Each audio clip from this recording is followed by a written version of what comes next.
You want me to what? Magnolia Thornwood's voice cracked like thunder through the ranch house as Jasper Coltrane, the wealthiest cattle baron in Wyoming Territory, stood before his giant mail-order bride holding a heavy winter coat, leather gloves, and a loaded rifle. The Philadelphia socialite, all 6 feet 2 inches of her trembling in her proper Eastern dress, stared at the frontier, custom no woman from back east could have ever imagined. Riding out into the pitch-black Wyoming night in blizzard conditions to check 2,000 head of cattle alongside her new husband. "Ladies don't go outside after dark," Maggie gasped, her face draining of color. But Jasper's jaw tightened as he met her shocked gaze. "Ranch wives do," he said quietly, his calloused hands still holding out the coat. "My first wife refused. She's buried on the hill behind the barn." The giant mail-order bride's hands shook as she looked from the heavy coat to the rich cowboy's weathered face, then out the frosted window where the wind howled like wolves. This wasn't the safe, comfortable marriage she'd fled Philadelphia's poverty to find. This was something else entirely, something dangerous, something that would require every ounce of the strength she'd spent her whole life hiding, because society called strong women unfeminine and unmarriageable. But what did Jasper Coltrane really see when he looked at his giant bride? Why had he specifically sent for the tallest, strongest woman the agency could find? And what really happened to his delicate first wife on that hill? Maggie had arrived at Coltrane Ranch just 3 hours earlier, her trunk still sitting unpacked in the bedroom that smelled of cedar and loneliness. The journey from Philadelphia had taken 2 weeks, 2 weeks of watching America transform from cobblestone streets to endless prairie, from gas lamps to star-filled darkness so complete it made her feel like she'd traveled to the edge of the world. She'd stepped off the train in Cheyenne, expecting her new husband to recoil at her height the way every man back east had done, expecting to see disappointment cloud his eyes when he realized the agency had sent him a woman who towered over most men. But Jasper Coltrane had simply nodded once, picked up her trunk like it weighed nothing, and said, "You're exactly what I asked for." Those words had stirred something dangerous in her chest. Hope. Now that hope felt like foolishness as she stood in this ranch house that seemed to swallow sound, staring at a man who expected her to ride into a blizzard like some kind of frontierswoman. "I can't," she whispered, and hated how small her voice sounded. "I've never even been on a horse after sunset. I don't know how to—" "I'll teach you," Jasper interrupted, but there was no warmth in his tone, just cold practicality. "Every night until spring. It's not optional, Magnolia. This ranch covers 15,000 acres. When a blizzard hits, cattle bunch up and suffocate each other. Newborn calves freeze to death in minutes. Wolves come down from the mountains. If we don't ride out together, animals die. If one of us gets thrown from a horse or lost in whiteout conditions, the other brings them home. That's how frontier marriages work." He stepped closer, and Maggie caught the scent of leather and wood smoke that clung to him. "My first wife, Delilah, was delicate, refined. She played piano and embroidered pillowcases and kept the house beautiful. But she couldn't survive out here. Not really. She got pregnant, and the nearest doctor was 40 miles away through snowdrifts. I rode for help, but by the time I got back..." His voice cracked just slightly. "I buried her and our son on that hill 3 years ago. I swore I'd never marry a woman who couldn't be my partner. Not just my wife. My partner." Maggie's heart hammered against her ribs. Back in Philadelphia, her uncle had called her freakishly large and mannish. The marriage agency had been her last option before complete destitution. She'd assumed any man desperate enough to order a bride wouldn't care about her size, but she'd never imagined one would want her because of it. "You ordered me," she said slowly, the realization dawning like cold sunrise. "Because I'm big enough to do this work." Jasper's eyes met hers, and for the first time since she'd arrived, She saw something other than business in his gaze, something that looked almost like respect. I ordered you because the frontier doesn't care about embroidery skills or piano playing. It cares about survival, and I need someone strong enough to survive it with me. Outside, the wind screamed louder. The window panes rattled. Somewhere in the darkness, cattle were already in danger. And Magnolia Thornwood had a choice to make that would determine not just whether she stayed on this ranch, but whether she would finally become the woman she'd always been too afraid to be. Maggie's fingers closed around the heavy coat, and the weight of it felt like accepting a verdict she couldn't appeal. The leather was cold, stiff from years of Wyoming winters, and when she pulled it on over her eastern dress, it swallowed her frame despite her size. Jasper handed her the gloves without a word, then the rifle, and she nearly dropped it because no one had ever handed her a weapon before. It's loaded, he said, watching her fumble with the unfamiliar weight. Safety's on. We might need it for wolves. Wolves. The word hung in the air like a death sentence. Back in Philadelphia, the most dangerous thing Maggie had encountered was her uncle's cutting remarks at dinner parties. Now she was holding a gun and preparing to ride into darkness so complete she couldn't see her own hand in front of her face. But something stirred in her chest as she followed Jasper out into the brutal cold, something that felt dangerously like excitement. The wind hit her like a physical blow the moment she stepped off the porch. It stole her breath, drove needles of ice through every gap in her clothing, and made her eyes water instantly. She couldn't see more than 10 feet ahead. The world had vanished into swirling white chaos. "Stay close!" Jasper shouted over the howling storm, leading her toward the barn where 2 horses waited, already saddled. "If you lose sight of me, stop moving and fire the rifle twice. I'll find you." He swung onto his horse with the easy grace of someone who'd been riding since childhood. But when he looked back at Maggie struggling to mount her mare in her bulky dress and oversized coat, something shifted in his expression. He dismounted, came to her side, and without asking permission, he lifted her by the waist and set her in the saddle like she weighed nothing at all. For a moment, their faces were close enough that she could see the ice already forming in his dark beard, could feel his breath mixing with hers in the frigid air. "Don't be afraid of being strong out here," he said, and there was something fierce in his eyes. "Be afraid of being weak." Then he was back on his horse, and they were riding into the storm. The cold was unlike anything Maggie had ever experienced. It wasn't just uncomfortable, it was violently, aggressively painful. It bit through her gloves and made her fingers ache. It froze the moisture in her nose and made every breath feel like swallowing glass. The wind pushed against her so hard she had to lean into it just to stay upright in the saddle, and she couldn't see anything, just white. Endless, disorienting white. But then Jasper's voice cut through the chaos. "There, see them?"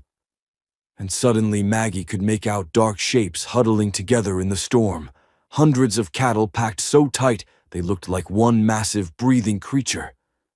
They were bunching up exactly like Jasper had warned, the ones in the middle being slowly crushed by the weight of the herd.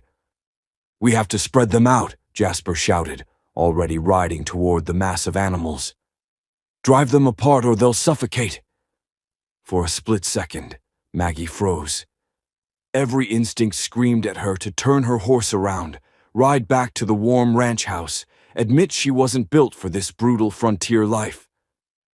But then she thought about Delilah buried on that hill, about how being delicate and refined had made that woman too fragile to survive, about how Maggie herself had spent 23 years making herself smaller, quieter, less visible because society told her that big women should apologize for taking up space. And something inside her snapped like a frozen branch. She dug her heels into her horse's flanks and charged toward the herd. The mare responded to her size, her weight, her strength. Things that had always been liabilities back east were suddenly advantages out here in this frozen hell. She drove her horse into the mass of cattle, shouting at the top of her lungs, using her body to push the animals apart. They scattered before her like she was a force of nature. Jasper appeared beside her, and she saw shock register on his face. Not disappointment, not pity. Shock that was edged with something that looked almost like pride. "That's it," he shouted. "Keep pushing." They worked together in the darkness, two figures battling against nature itself, spreading the herd until the cattle could breathe again. Maggie's arms ached. Her legs burned from gripping the horse. Her face felt like it might shatter from the cold. But she didn't stop. She couldn't stop. Because for the first time in her entire life, someone needed her strength instead of being ashamed of it. Then she heard it, a sound that made her blood turn to ice water. A howl. Close. Too close. Jasper's head snapped toward the sound, and Maggie saw 3 pairs of eyes gleaming in the darkness just beyond the herd. Wolves. Big ones. And they were circling a cow that had separated from the group. A cow that Maggie could now see had just given birth. A tiny calf lay steaming in the snow, too new to even stand. "The rifle!" Jasper shouted. "Maggie, the rifle!" Her hands were shaking so hard she almost couldn't grip the weapon. She'd never fired a gun in her life, never even held one until tonight. But those wolves were moving toward that helpless calf, and the mother cow was too exhausted from labor to defend her baby. Maggie raised the rifle, her heart pounding so hard she could hear it over the wind, and she fired into the air. The gunshot cracked through the storm like the world splitting open, and for one breathless moment, everything stopped. The wolves froze mid-stalk, their yellow eyes locked on Maggie. The cattle shifted nervously. Even the wind seemed to hold its breath. Then the largest wolf, a gray beast the size of a small pony, bared its teeth and took a step forward. Not away, forward, toward her. "Fire again!" Jasper was already charging toward her, his own rifle raised, but he was too far away, the distance between them swallowed by darkness and swirling snow. "Maggie, fire at it! Not in the air! At it!" But Maggie's hands wouldn't obey. The rifle felt impossibly heavy. She'd been taught her whole life that ladies didn't kill things, didn't raise their voices, didn't take up space or draw attention, or act like they had the right to protect anything. Every instinct screamed at her to wait for Jasper to save her, to be the delicate woman who needed rescuing. The wolf took another step, then another. Its pack mates flanked it, spreading out like they'd done this 1,000 times before. The newborn calf bleated, a tiny, helpless sound that cut through Maggie's paralysis like a knife. That sound, that small, defenseless cry for help that would go unanswered if she didn't act. And suddenly, she wasn't thinking about what ladies did or didn't do. She was thinking about that calf dying in the snow, about Delilah buried on the hill because she'd been too fragile for this world, about every time someone had told Maggie she was too much, too big, too strong, too loud, too everything. She lowered the rifle, aimed at the ground between her and the lead wolf, and fired. The bullet kicked up an explosion of snow and frozen earth just inches from the beast's paws. The wolf yelped and jumped back, its confidence shattered. Maggie worked the rifle's lever action like she'd seen Jasper do, chambering another round, and fired again. Closer this time. The wolves scattered, their nerve broken by this giant woman who refused to be prey. They vanished into the storm like smoke, and suddenly Jasper was beside her, his horse dancing nervously, his face a mixture of shock and something else she couldn't quite name. "You didn't kill them," he said, and she couldn't tell if it was an accusation or an observation. Maggie's whole body was shaking so hard she thought she might fall out of the saddle. "I didn't need to kill them," she managed through chattering teeth. "I just needed to make them afraid of me instead of the calf." For a long moment, Jasper just stared at her. Then something incredible happened. He smiled. Not the polite, practiced smile men gave women at Philadelphia dinner parties. A real smile that reached his eyes and transformed his weathered face into something almost boyish. "My first wife would have fainted," he said quietly. "Most women would have. Hell, most men would have." He dismounted and walked to where the newborn calf lay shivering beside its exhausted mother. The tiny creature was already trying to stand on legs that wouldn't quite hold its weight yet. "Help me," Jasper said, and Maggie realized he wasn't giving her an order. He was asking, requesting her partnership. She slid from her horse, her legs nearly giving out when her feet hit the frozen ground, and stumbled to where Jasper knelt beside the calf. "We need to get them both back to the barn," he explained, his hands already working to lift the calf. "The mother will follow if we carry her baby, but newborns are heavier than they look, and I can't carry the calf and control my horse in this wind." He looked up at her, and in his eyes she saw a question he was almost afraid to ask. "Can you carry it?" Maggie looked down at the calf. It was maybe 60 pounds of gangly legs and huge eyes, shivering violently in the brutal cold. Back east, she'd never been allowed to carry anything heavier than a teacup because ladies didn't do manual labor. But out here in this frozen wilderness, a life depended on her strength. She bent down, wrapped her arms around the calf, and lifted. It was heavy. So heavy her back immediately protested and her arms burned. But she held on. The calf's mother lowed anxiously and pressed close to Maggie, her huge body providing a windbreak as they began the long walk back to the barn. Jasper led both horses with one hand and used the other to steady Maggie when she stumbled. They moved through the storm like survivors of a shipwreck, 3 humans and 3 animals bound together by nothing but the desperate need to make it home alive. Maggie's arms screamed with pain. Her back felt like it might snap. The cold had gone past, painful, into a numb absence of all sensation. But she didn't drop the calf.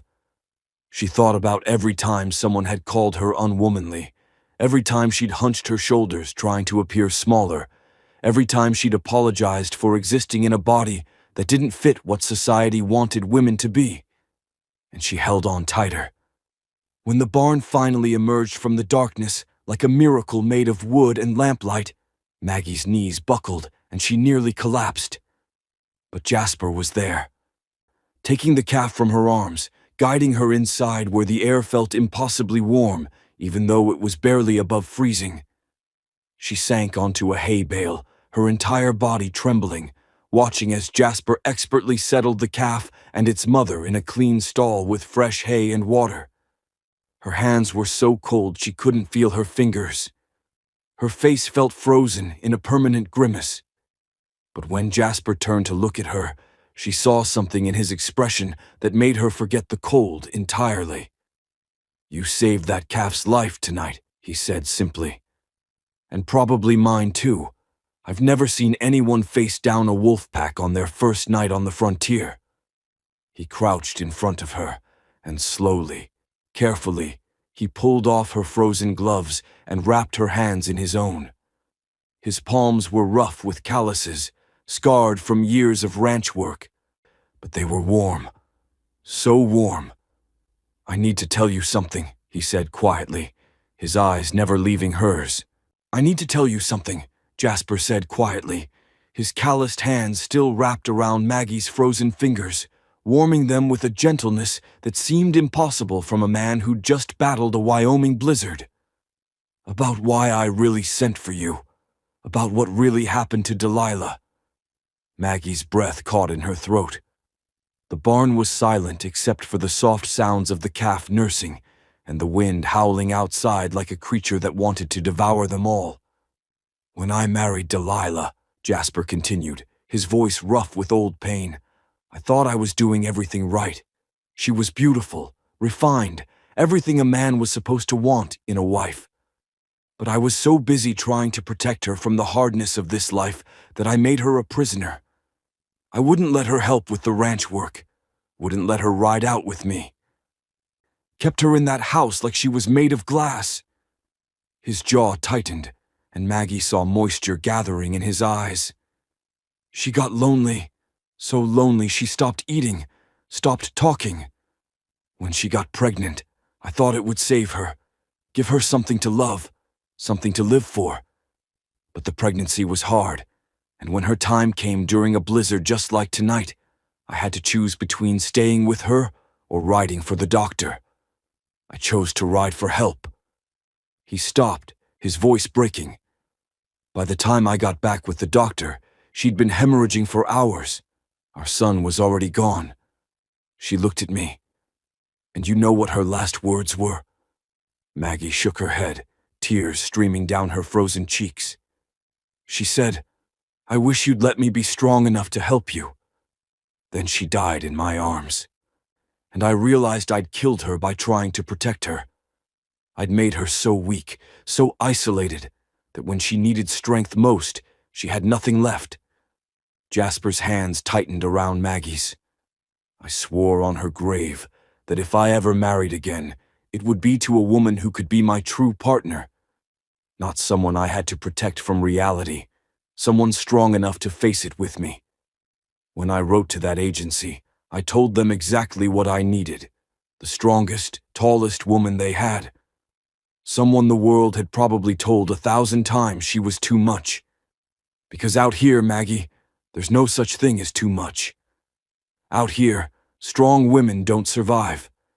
In spite of their strength, they survive because of it. Fresh tears poured down Maggie's face, but these weren't tears of cold or fear. They were tears of something breaking open inside her chest, some cage she'd been living in her whole life, finally cracking apart. Back in Philadelphia, she whispered, "My uncle used to make me eat dinner in the kitchen with the servants because he said my size embarrassed him in front of guests.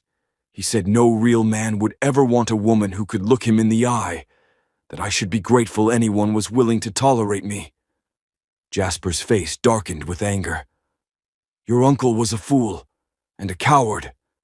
He stood, pulling Maggie to her feet, and even though she was 6 feet 2 inches tall, even though she'd spent her whole life being the biggest woman in every room, Jasper looked at her like she was exactly the right size, like she'd been made perfectly for this moment, this place, this life.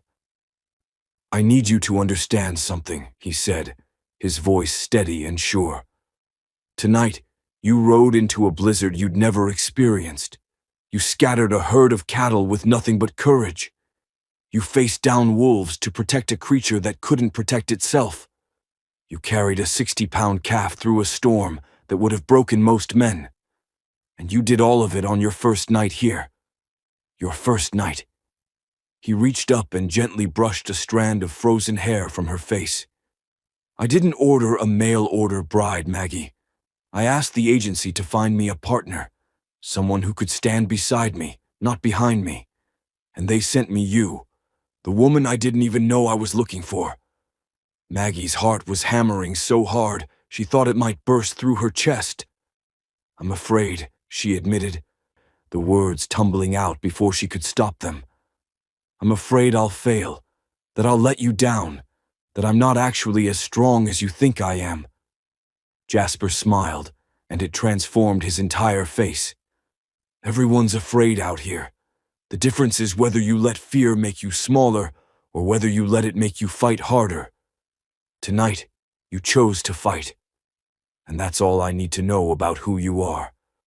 He took her hand and led her to the barn door, pushing it open just enough to point toward the hill behind the ranch house, where a simple white cross stood stark against the swirling snow. "Delilah's up there," he said quietly, "and I think she'd be glad I finally found someone who could survive what she couldn't. Not because she was weak, she wasn't, but because this life demands a kind of strength she was never allowed to develop. A strength you already have." Maggie stared at that lonely cross and made a silent promise to the woman buried beneath it. A promise that her death wouldn't be meaningless, that Maggie would be the partner Jasper needed, that she would never apologize for being strong again. "What happens now?" she asked, turning back to face her husband. And the word husband suddenly meant something entirely different than it had 3 hours ago. Jasper's eyes held hers with an intensity that made her breath catch. Now we go back to the house, we warm up, and tomorrow night we ride out again, and the night after that, and every night until spring comes. Together, as partners, as equals. He paused, and something vulnerable flickered across his face. And maybe, if you'll have me, as something more than just a business arrangement.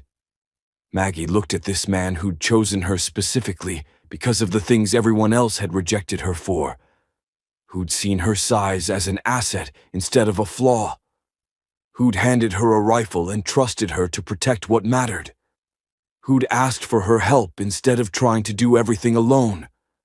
And for the first time in her 23 years of life, Magnolia Thornwood felt like she was exactly where she belonged. "Yes," she whispered, and the word felt like stepping off a cliff into open air, terrifying and exhilarating all at once. Yes to all of it. Jasper pulled her close, and when he kissed her it tasted like snow and smoke and promises made in the dark. Like coming home to a place she'd never been before, but somehow always knew existed. Outside, the blizzard still raged. The frontier was still brutal and unforgiving.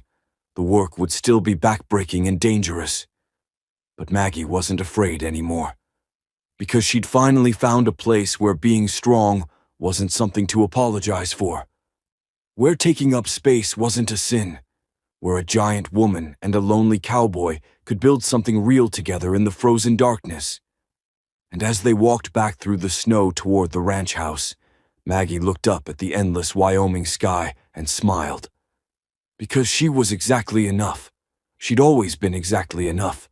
She just needed someone brave enough to see it. So tell me, where are you watching this from today? And here's something to think about. Have you ever hidden the strongest parts of yourself because you were afraid of being too much for the people around you? Drop your answer in the comments below. I'd love to hear your story.